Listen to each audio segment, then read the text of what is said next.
इयत्ता चौथी विज्ञान पहिला धडा. भाज्या चिरल्यावर धुवू नयेत कारण कोणते जीवनसत्व नाहीसे होते. ब आणि क. कोणत्या भाज्यात मीठ टाकून धुवाव्यात. पालक व मेथी. गावात कोणते रोग असताना खाण्याची खबरदारी घ्यावी. साथीचे. रस्त्यावरील उघडे अन्न पदार्थ खाल्ल्यास या विकाराची शक्यता असते. हगवण. खालीलपैकी निर्धोक अन्न कोणते. डब्यातील पोळी भाजी. खालीलपैकी कोणते अन्न निवडून धुवावे. तृणधान्य. खालीलपैकी कोणते अन्न आधी धुवून मग चिरावे. पालक. निर्धोक पाणी म्हणजे काय. पिण्यायोग्य. पाणी निर्धोक करण्यासाठी वापरला जाणारा रासायनिक पदार्थ कोणता. तुरटी.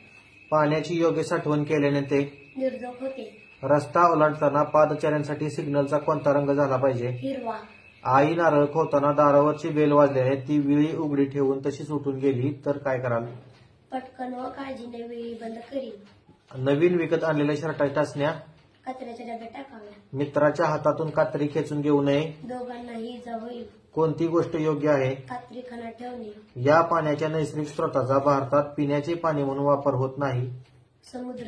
रस्ता ओलांडताना आधी टिंबटिंबकडे पहावे. उजवीकडे. म्हातारे बाबा एकटेच रस्ता ओलांडत असतील तर मदत करीन. खालीलपैकी कोणत्या व्यक्तीने हात स्वच्छ धुतला नाही तरीही आपल्याला अपाय होणार नाही. शिक्षिका. भाज्या धुवून का घ्याव्यात.